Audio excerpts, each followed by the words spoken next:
Hello and welcome to The Mouth, the podcast where we dive deep into all the GAA sport and general life has to offer. Opinions are sure to offend. So let's get started with the housework. And I'd like to thank my sponsors for sponsoring my podcast.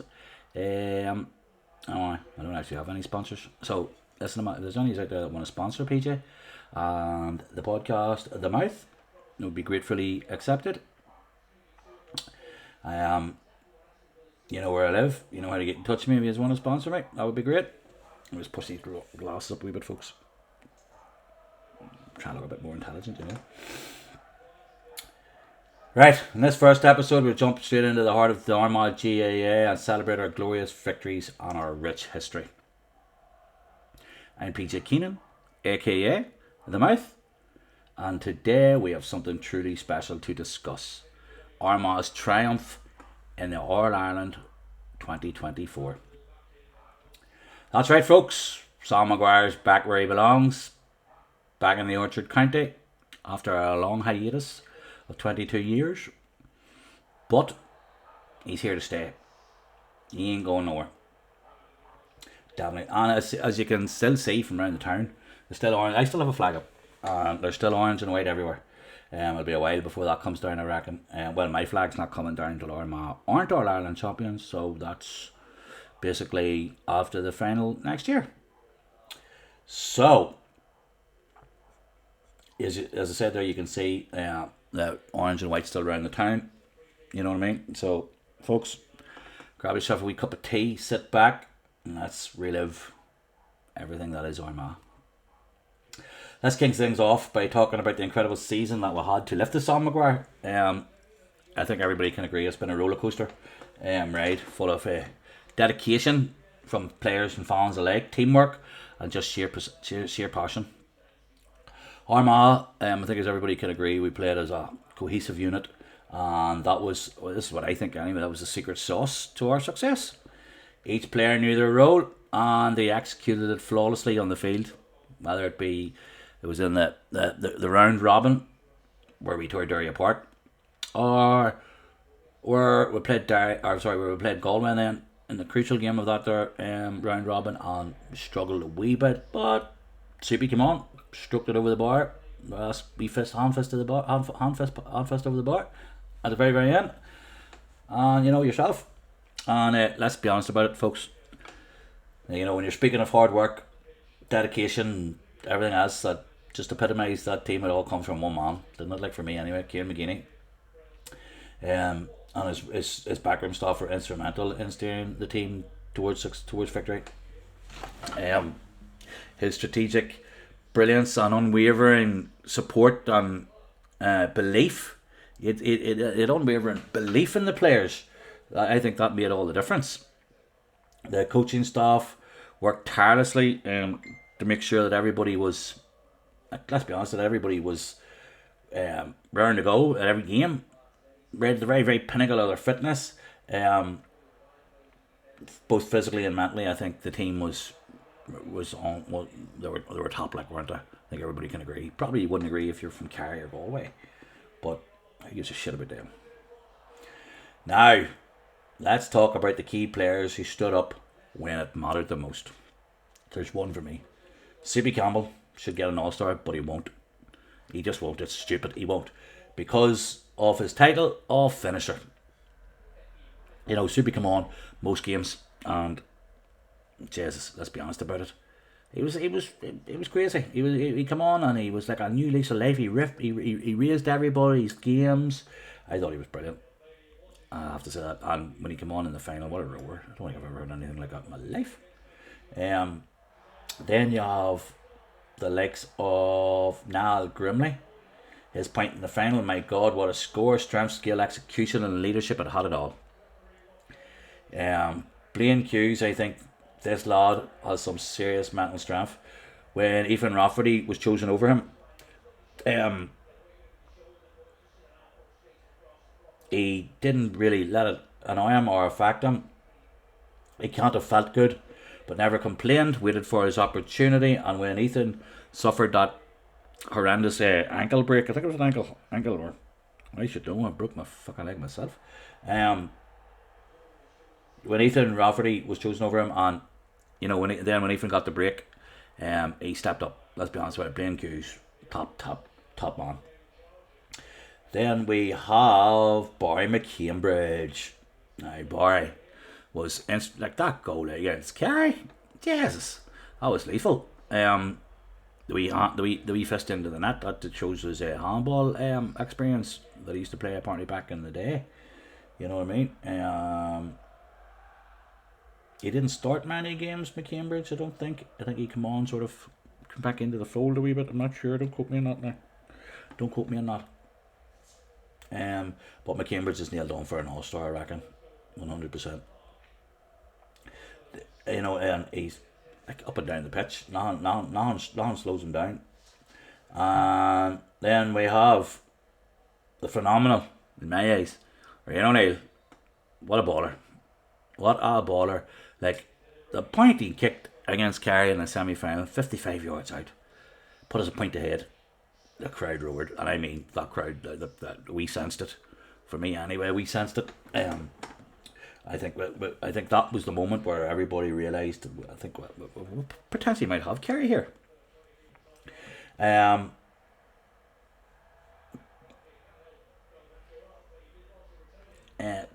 Suppose you could say Ryan O'Neill's what do you call it? His role in Armagh has changed a lot. Like when Ryan first came on the scene, there was no doubt he was a forward. No doubt he was a forward. But now he's sort of everywhere. He's played a few games in midfield and all this year. He played half forward line. And it's just, you know what he is. Ryan O'Neill's big moment player. Like when he goes back onto the line and he saves that point, or saves that goal. That would have been a goal, I suppose, by Kerry. And then charges out with it. Oh, what you know what I mean? You have to say these players delivered when the pressure was on, showcasing their skills and determination. Their performances were nothing short of spectacular, and their commitment to the team was evident in every match. I do think, though, that as a proud Harpsman for many years now, that I have to give a huge shout out to Joe, the block. What a block, Joe. Like, known you for a while, but and as one Harpsman to another, Joe, congratulations, well done, because you deserved it. But in my eyes, anyway, I think I was an all Ireland winning save, winning block. As a child, you're you see I don't play it, but you see boys out on like trying to block the ball and all, and blocking the ball is not easy. Like, you're putting yourself down there as someone's boot, ready to get a kick in the dome, which my eyes takes balls. You know what I mean? For me personally, Joe, that block, 1-0 Ireland first. Because if it goes to extra time, I'm not too sure about. I'd say if it went to extra time, a lot of Armagh players and fans and everybody would probably be going, Jesus, not again. You know what I mean? Not again. Like, how many friggin' games that we have to throw away or get so close to winning and But you know what? It wasn't just the players that made it possible. On the backroom staff, like, let's give a huge shout out to ourselves, folks. The supporters, like, I don't think there's many people would disagree with me when I say we are the best supporters in the land. We're crazy. I'm speaking from experience. I am 100% speaking from experience. Like, Armagh fans are nuts. I've been to games in Clonus where it's just like, Jesus Christ almighty, is there actually another team playing here? Because I don't even see any fans. It's just a sea of orange and white, like. And whatever GAA up here, like, people down south would call us naughty bastards, but we're not. We're not. They're just jealous fuckers who can't understand that the GAA up here is more competitive than down there. Like, when it come to the definitely the final. Like, I was at the Kerry game, and there was a right sea of orange and white. Like, Kerry don't travel well, so I wasn't too worried. Like, you weren't going to see too many Kerry fans that day. And the ones you do see have all got their head up their ass and think the Kerry should just get an All Ireland handed to them, which balls to that. You know what I mean? And now in the final, like the final was definitely, it was definitely orange and white. Like we were walking down towards that pub in the corner, and it was just craziness. Like you're like, this is mental. And I'd waited a long time for that. I wasn't around in 2002, so it wasn't. I'd just moved to university, so it was hard work there in 2002, sitting watching everybody win. Watching everybody celebrate.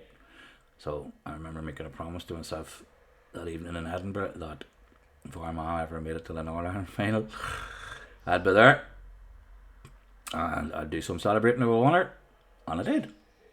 I think it's safe to say I did. The passion, the energy of us fans were unmatched. These glasses keep sliding down, folks. Anybody got any idea to tighten glasses for me?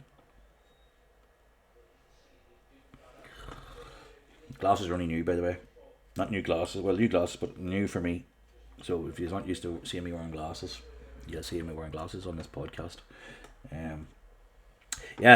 So the fans, we were like, let's be honest about it, or we as fans were like, we there's no other county matches us. I don't personally think anyway. Definitely not Kerry. Kerry don't travel. No, definitely don't. The Sea of Orange and White in Dublin that day was it was 100%. It was a sight to behold. So I keep playing around with this. Sorry, folks. It's like the unwavering support that we did give to the boys. Like, you know, it definitely lifted the team. Like, there's times where like you could hear the Armagh. I'm gonna call it the Armagh roar. We're gonna christen that the Armagh roar, and you could hear the roar. So you could hear it, especially in the semi-final. So you could. Whenever McCambridge scored the goal, there was a shift. There was a shift in the atmosphere in Croke Park. I think we started to believe and roll them on and get them going. You know, like Croke Park erupted, so it did.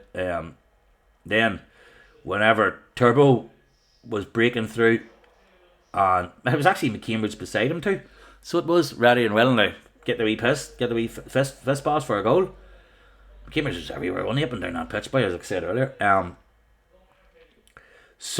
But as I said there, when Turbo was running through, on goal, like his wee fist point or fist punch over the bar was great. And Jesus, I've never witnessed a roar like that boy whenever he was running through, and then he put it over the bar. And I think we all knew at that moment, we were going to the All Ireland final. I'm not gonna lie to you, that'll be tear in my eye. It was a long decade to get to this point.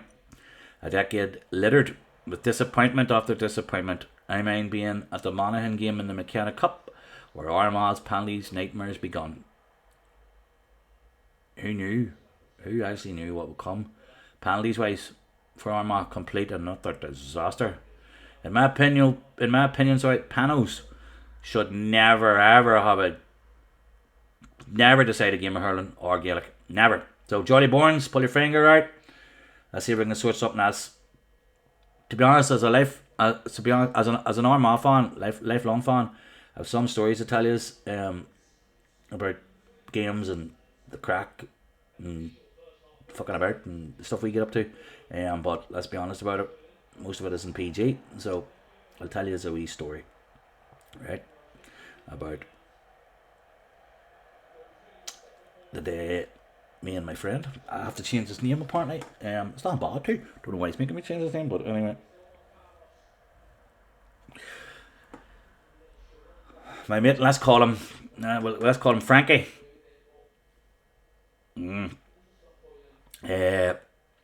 He decided I got a new car, a new van, new disabled van. This was I think I got it on a Thursday, and all the insurance sorted and everything for the Armagh game against Down in Newry. Everything sorted. My mate was driving, so off we went, charged on down the road to Newry, thinking, well, let's be honest, I probably thought Armagh had it in the bag. Down we went.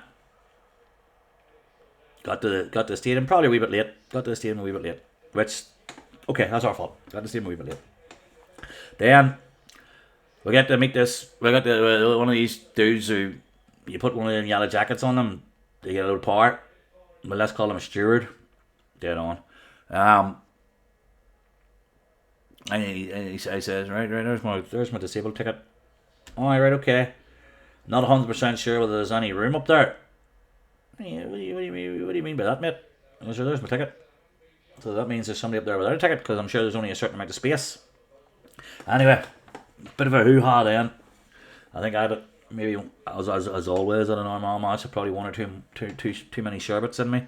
And they had the old mouth to fly off me a wee bit, probably. Anyway, we get up in the lift. Not a lot of room in. I'm not even going to call it a disabled section. It was like a fucking broom cupboard. Up we got anyway.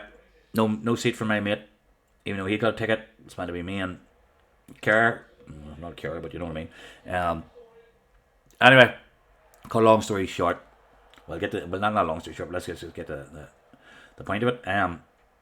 Armagh lost. At that point back then, you weren't too surprised, like, but you had hope.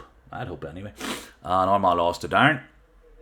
Then I remember going to leave, and oh, lo and behold, the lift is broke. But you know, so it says to one of these stewards, what's happening here, mate? You know, lift broke, dude. You don't have to wait about it. Okay, right. How long we talking here? No idea. At this point now, I was getting a wee bit, I'm going to say annoyed, but there's other words I could use. So I remember saying to them, I need to use the bathroom. Now, wait till you hear what they did. So they went and they got, you know, one of them screens you would have in a hospital on wheels that you open up, and you know, and they put that in the corner. And it says, where you go? I was like, what? Not an animal, mate. Oh, where you go? Yeah, sure, there's a bottle. And there's one of your urine bottles that you know, pee into. Like you're in hospital or whatever. And I was like, mate, what? What's going on here? Then I remember giving off a wee bit. I was like, you know, frustrated, whatever. I was down, don't know what to call her. I was going to use certain words there, but I don't know if I'm allowed. This Down, whatever, looks at me and says, "Are you annoyed because you lost?" Love, shut up. That's what she could tell. And at that point, up stood her husband, told me to shut up. And my mate looked at me. This is still my mate Frankie. Looked at me and says, "Dude, shut up. I'm not scrapping for you." Like, no bad. So, lips sealed. Right. So we get out of the lift. They get the lift fixed anyway. That's about, I think, about an hour later. And get the lift. You know, get down the lift. Back to my van. It's the first time I drove the van. So, you know, flat wheel. The wheel was flat. I didn't have a jack or anything to help change this wheel. But there was a man beside us. He had actually pulled in to the car park right behind us. So he had the wee bar that comes down. He had charged in after us. So the bar hit the back of his car. But anyway, he comes. "Oh lads, I'll help you. So I'll help you. It's no bother." And goes and gets his jack and whatever, and comes back, and he puts the jack. Is it a jack or the thing that takes the wheel bolt off? I don't know if it's a jack or not. And he has one of them ones. It's only a 1 not a 4 spinner, right? So he puts it on. And he's trying to spin it by not happening. By using all his strength, by every bit of might he can get now. So he puts his foot on it. Lo and behold, fucking thing snapped. So he looked at us. He's on your own, lads. Packed up his wee stuff into the car. He went, and away he went. Yep. Now this man looked like he had a few wee one too many sherbets, maybe himself in him. I think we were saying, dude, you can't be driving now in that state. He wasn't listening. Oh, having none of it. So he wasn't. So some guy from the Keys, that's where we were parked, some security guard was like, dudes, we're closing here. But I seen you struggling there, so he was a wee hand, so he went and got sorted us out, and we got the tire sorted, right? We got the tire sorted. Now I could tell at this point, my mate Frankie was, I think the patients were wavering a wee bit. So they were, I think he was, yeah, I could see that, yeah, he wasn't doing well, and he wasn't happy. That's not the rest of it. We get the tire on. Thank God for that there. I says to Frankie, right, that was close, wasn't it? Could have been stuck here for a while. Coming out in Newry, but just as you're coming on out in Newry, I don't know what part. Just past the roundabout. That roundabout where you're heading home. And what happens? The fuzz get us. Now, we weren't doing anything wrong. So I'll let you know that. We're not criminals. But the fuzz get us. And whoop whoop, pull us in. Lads, is there any insurance in this yoke? Don't be here. I'd put down the wrong date for the insurance. So instead of it starting on that date, it was starting a month later. Aye. So, not getting off. We had probably the only peeler in the world that's actually signed. And lo and behold, he let us go. Not let us go, but I mean, Frankie had to then produce his. I went home and got insurance sorted, and I had to print it out and give it to Frankie. So, I look at, folks, I have a ball of them stories to tell you, so I swear to God. Tales and trips and Jesus. But that's what I think. That's why I love the GAA. For me personally, you don't get. I love it. I choose a day out at the GAA above every other thing that you could go to. I personally, the GAA for me is everything. Like, it's life. I love it. Now back on to the final. Sorry, I got carried away there. I just want to give us a wee tale, you know. Back on to the final, lads. Boys and girls, actually. Galway. They were tough. They were tough adversaries, Galway, on the day, like, and they definitely give us a run for our money. And unfortunately for them, their key players, Shane Walsh and Damien Comer, didn't stand up at all, did they? They didn't have their best games. And I also think, if you look at the very first 10 minutes, Rob Finnerty going off, that was key. But for me, Finnerty would have been taking all their free kicks, I think, anyway. It was. I think that was a major blow to Galway's All Ireland game, like that final. But despite all their efforts, Galway, and no matter how courageous or whatever they were, they still fell short, and we emerged victorious. Come on. Lastly, about the Armagh, let's take a wee moment to look ahead to the future, because for just after winning All Ireland, the future is bright for Armagh GAA. This victory will undoubtedly inspire a new generation of talent to come forward, eager to don the orange and white jersey. With the foundation that we've built, there is no limit to what we can achieve in the coming years. Armagh.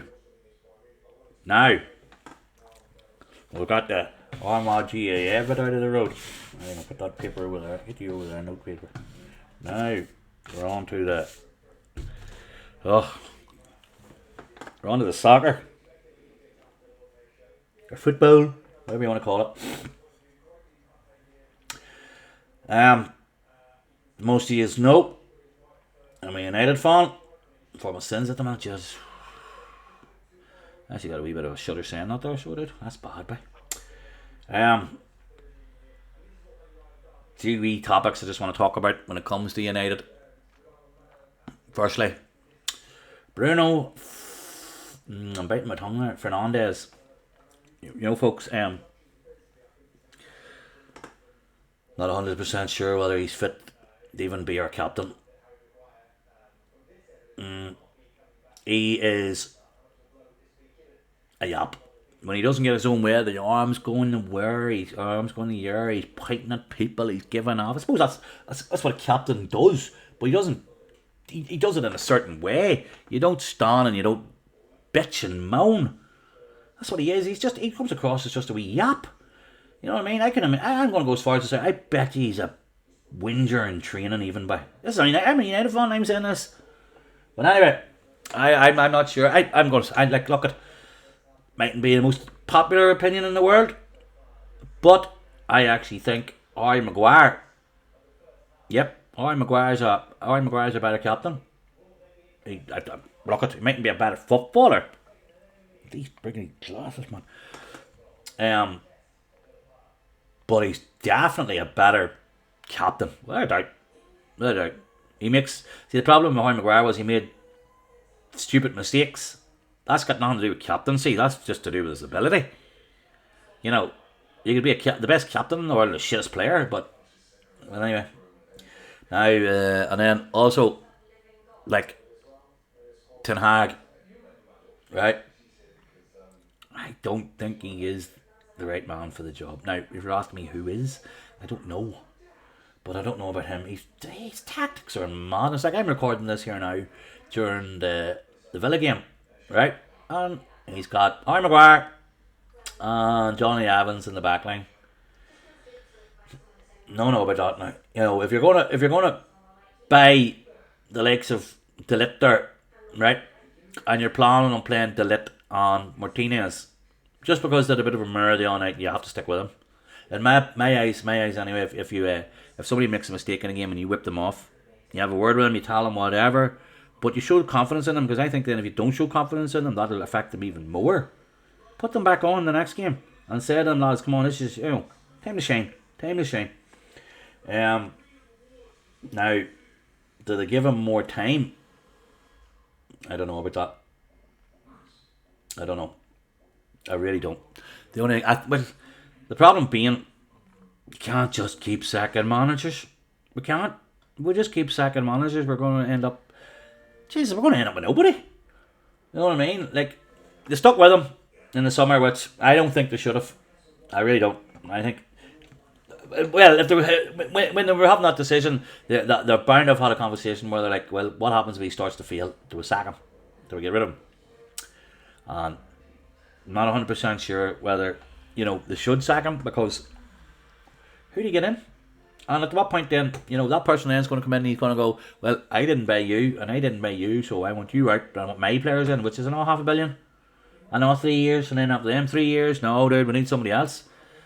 I just don't think it's working at the minute. But I don't know if that's the manager or the player. Look, I heard somebody, I think it was, I can't remember what pundit it was, but he said this: if there was ever a group of players who could get you the sack, it's the Man United players. 100% it's the Man United players. They're not. Some of them are throwing the head up and they're throwing managers under the bus. So they are. Well, that's just my opinion on it. So it is. Who knows what's going on behind the scenes? I think we can all agree, though, whatever is happening isn't the Man United way. I grew up watching United rip teams apart, dominate. But also, I'm going to say, I have said this, we can't keep going back. We can't keep going on, but back in the Ferguson day, look, folks, Ferguson doesn't even say that. So he doesn't. You know what I mean? He done what he did for the club. Can't do any more, in my opinion, anyway. Well, folks, there you have it. The incredible journey of Armagh. Victory in the 2024 All-Ireland champion. This is the last bit I'm going to say. So it's a testament to hard work, dedication, and the unwavering spirit of our team and supporters. Together we created memories that will last a lifetime. And the Sam Maguire is back where it belongs. Right, thank you folks for tuning in to the first ever episode of The Mouth. This episode was entitled Orange and White Pride. If you liked it, be sure to subscribe for more episodes as we continue to celebrate Armagh GAA and all that life has to throw at us. Until next time, keep the spirit of Armagh alive, stay safe, and remember, we're all in this together. Slán go fóill.